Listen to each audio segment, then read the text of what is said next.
Hi, this is David Williams here with the man, the myth, the legend, Neal Isaacs. Happy to be here. Is that a pretty good intro there? You're hyping me up. You're my hype man, David. I I like that. decided to mix it up a little bit from the previous intros. You are Zoom recording number 22. You're the 22nd person that I've done this with, so welcome. I am following in the footsteps of the greats. I'm so esteemed to be here. Well, what I want to do, Neal, is briefly introduce yourself, and then at the end, I'll give you an opportunity to Sure. expand on that. So do that, and then we'll dive into some conversation. Absolutely. My name is Neal Isaacs. My company is VR Business Brokers. We're a business brokerage firm. We sell other people's businesses. That was a good, short, brief introduction. So I've known you for years, and one of the things that I know about you that I like, and you've, obviously got some things that you'd like to share based on our Sure. conversation before starting the recording. But one of the things I'd like for you to touch on is you do a lot of face-to-face networking. So I'd like for you to talk some about face-to-face networking as well as any other thing that you may want to share with the audience since you've begun to be familiar with what some of the other folks have done in the past. And I think it's awesome that you watched some stuff, took some notes. So Yeah. I'm going to give you the floor, and there may be something you say that I have you expand on. Sure, no problem. So, in regards to face-to-face networking, what I do is, as a business broker, we sell other people's businesses. There's just not a huge audience for who I can help. If you think about it, really, a fraction of the population are business owners, and then a smaller fraction of them are really making money and have a marketable business, and then even a smaller fraction of that audience wants to sell. So when I'm going to networking functions, it's my goal to just meet as many people as I can. I'm not trying to close the sale. I'm really, if there's 100 people there, I'm looking for the 2 or 3 people that maybe they're business owners, or maybe they're advisors to the business owners who I want to form a partnership with. So I'm extremely mindful of the time that I spend with any one person, and I'm trying to treat everybody with respect, and just kind of internally judge, like, who do I want to follow up with? What's going to make this face-to-face networking event a success for the use of my time and for the long-term partnerships that I want to form. So with that said, and obviously I don't want to take you down the path of nothing but face-to-face networking. So what I want to do is give you an opportunity. Feel free to look down at a couple of notes that you took and hit a couple of bullet points for me, because the reality of it is I could pick up on something you said and Yeah. expand on that. But what I would like to do is to make sure that we hit any notes that you have. So with that Yeah. said, what's a couple of things Yeah. that you'd like to share? And then we may come back to either something you just shared or something that you're Yeah. about to share. Sure. So, well, let's pick up from there. See, you're starting to build an audience, right? You've met some folks at a networking event. You're starting to develop these relationships. I very much follow the Gary V mindset of you know jab, jab, jab, right hook, which is always providing value. So the first thing I'm thinking about is, how can I shine a light on somebody in my network? How can I be seen as somebody who's giving to someone else? There's so many people that are doing great content plays. You're a prime example of one of them. I could name countless individuals who are out there trying to help other people, whether they're shining a light on them through some type of content production, or they're just doing great things in the community. I'm always looking for people that are doing that, and then highlighting them and helping them with developing their audience. And I think it's because I have an abundance mentality, right? There's enough business, there's enough out there for everybody. So I want to just help everybody grow the pie, and then we'll kind of it all comes back around. It's something I very much believe in, that it always comes back around. If you can help enough people, it comes back to you. Yeah, you've said a couple of key things. Zig Ziglar quote comes to mind. You can have everything in life you want if you just help enough other people get what they want.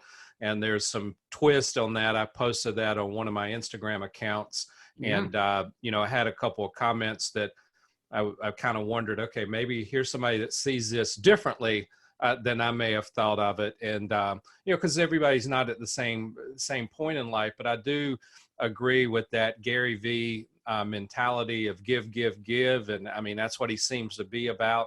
I have yet to hear any stuff where he's constantly trying to sell you something. And so Yeah. obviously, face-to-face networking, and that's what gets me about, face-to-face versus online. We may, like, people may sell on online, but you don't typically, most people anyway, don't go into a face-to-face networking event and say, here's my card, what can I, let me know if you know somebody that wants to buy a business, sell a business, here's my card, let me know if you, and then Yeah. all of a sudden it's going to be, avoid the guy walking around with the cards, Some people trying to do. get people to buy or sell a business. And so, building in the relationships. I've been at some of the I don't do a lot of face-to-face networking, but Yeah. you and I have crossed over at some of the events, or maybe I think in a couple of cases, I've been the photographer that was hired. Yeah. I think it was Spaces that I was hired to do, and we Yeah. crossed over there. And so I've been able to kind of see you in that environment, and always smiling and interacting. And I've never had the impression that, you're out to like gain something from somebody. And I think people pick up on that, right? They know that, you're not like, this guy's trying to get something from me. And that's what I hear Gary Vee say that quite a bit about. People are waiting for the sales pitch, right? They're Yeah. waiting for me to, like, okay, it's coming. He's going to try to close a deal. He's going to try to sell me something, but obviously that doesn't work. And it sounds like, your goal is just to build those relationships and then have people know that, okay, Neal Isaacs, he's a guy that helps people buy and sell businesses. I'm a And connector. Yeah. right, a connector. And then the people remember you, right? They're like, they don't remember you as that sales guy. They remember you as, hey, this guy seemed to be pretty solid. Oh, I know somebody who, said they want to do this. Neal Isaacs, the guy. People, if you see me at a networking event, what I hope that you're seeing is me dragging someone over to someone else and saying, you need to meet this guy because, and this guy is the greatest because, and as soon as they start talking, I'm backing out. And that person I made the introduction to is like, where did this guy come from? He didn't ask me for anything. I want to follow up with that guy. I want to see what he does. It's just, I try and do the exact same thing online. Yeah, and that's a great, I mean, that's why I don't understand why some people seem to be so different online versus offline. I think if people kept the offline mentality, right, in Yeah. the online world, and Yeah. what would they do that same thing if they were somebody face to face? One of the things that you shared that I really love is that whole connection part, because, and this is not tooting my own horn, I experienced what you just said, and this was years ago. I Mm-hmm. remember the guy who said it, and I don't remember who he introduced me to, sadly, but this has been, I don't know, 5-6 years ago, probably, but I was at a networking event. This guy that I know, let's say it's Neal, I come up, he talks to this other guy. He said, this is David Williams. He's an awesome photographer. He really does a lot of commercial work, and just, it kind of went on and on about me, like, because obviously if I said that about myself, people would be like wanting to run. But my Right. point is not bringing attention to me, is the fact that that guy that made that introduction, Yeah. said something. And so hopefully the two people that you connected will remember, hey, Neal, he said some great things. He made this connection, and he got this conversation going. And I'm Yeah. admitting that I don't remember who he was, introducing me to and saying it, but I do remember the guy that said it, and Isn't how that good funny? that made me feel, right? Yeah. That he had that kind of, attitude about me. So just like, me coming up and introducing you, hey, this is Neal Isaacs. This is what he does. I think you guys need to, have some conversation. That's an icebreaker for everybody, right? Because the other guys is not the same as you going up, here's my card, let's talk. Right. At the beginning of this, when you opened this interview, I said, hey, you're my hype man. Everybody needs a hype man, right? It's just, Right. well, we don't want to hear ourselves talk about ourselves. It's better if someone else kind of builds us up. And if it's honest and comes from a place of accuracy and truth, then it's a great thing. Yeah, because one of the things you said about accuracy and truth right there is obviously the truth will eventually come out, right? So if you Yes. are that guy who has this underlying, deal, the word will get Yeah. around. eventually. Because, you know, in the Raleigh market, Raleigh's a decent sized city, but it's yet small enough that you're going to cross over, you know, you're going to cross over in multiple networking events, right? I see so many people in so many of the same places. Yeah.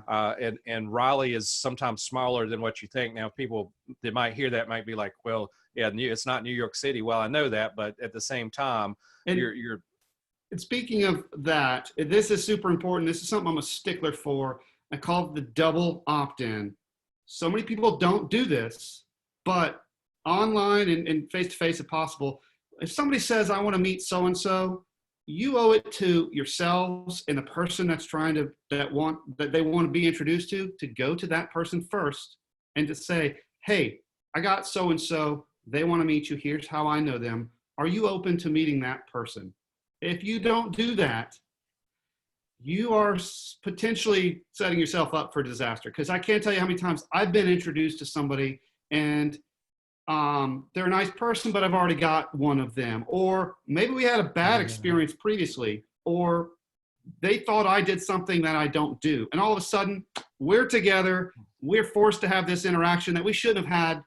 The way I tell people is, this is going to be the best way to do this. Let me get their permission to introduce you.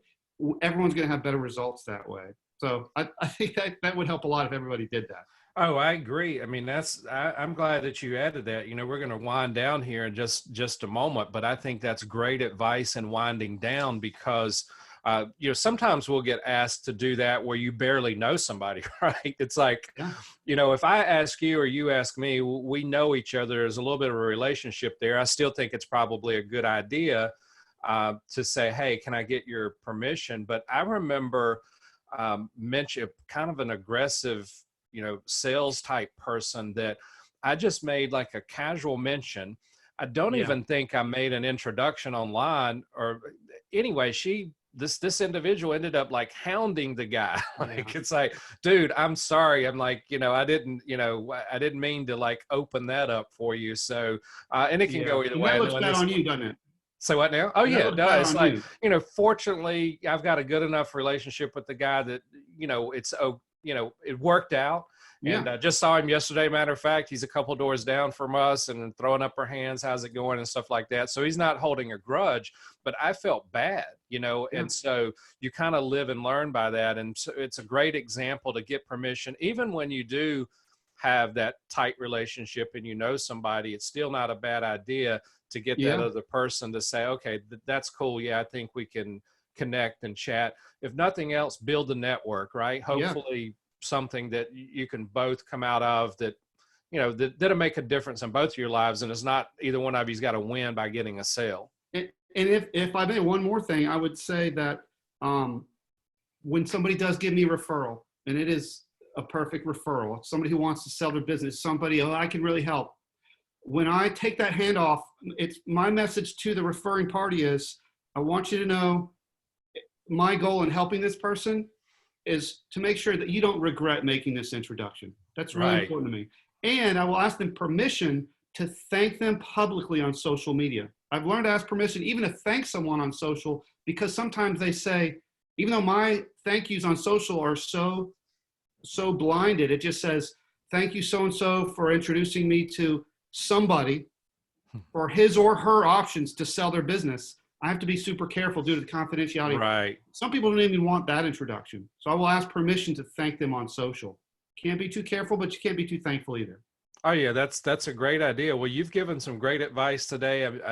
You know, hopefully there's a couple of key things people can take away. My goal for this is twofold. One, to bring some exposure to the person that I'm talking with. Somebody's never heard of Neal Isaacs, to find out what you do. And in just a moment, I'm going to open up the opportunity for you to go in more detail with your website and things of that nature. And then obviously somebody watching this, listening to this, if they're on the podcast, is to have a couple of takeaways, right? We don't need, like you mentioned Gary Vee earlier. Yeah. It's about a couple of key takeaways, you know, from things about him. Give. It's a lot of hard work. Be patient. I need more patience. So it's like, okay, those are some key Gary Vee points. And so hopefully some of the things that you've shared today are a couple of things that will make a difference in people. Being a connector, asking permission. Those are a couple of things that come to mind. But as we close out, what I want to do is open up the opportunity like I do with my past, like I've done with my past guests, maybe different in the future, but that is an opportunity to go ahead and give me your website, how to find you on social media, any closing things, a little more detailed than the early intro. Sure, sure. Well, thank you so much again for having me on this program, David. I think it speaks volumes about you and everything we talked about today as far as you being a giver. And in regards to myself, RaleighBusinessBroker.com is the best way to find me online, my website. And then my social properties, it's VR as in Victor Romeo. VR Biz Triangle is where most of my social handles are. So I'm on YouTube, Instagram, Twitter, Facebook. You can find most of my properties at VR Biz Triangle. I'm looking to help anybody that's considering their options for exit or knows somebody who needs considering their next entrepreneurial journey. Yeah, speaking of that, you made me think about, you said YouTube and a lot of social channels. Anybody not connected to you on LinkedIn, obviously you put your videos in other places, but you've been doing it for quite a while. You produce quite a amount of videos, and most of them are pretty short. And I encourage people to connect with you on LinkedIn or find you on YouTube and check out some of those videos that you do, because that's something that you've been consistent at for a while now, and I applaud you for doing that. I want to thank you so much, Neal, for joining me today, and enjoy the rest of your day. Thank you, David.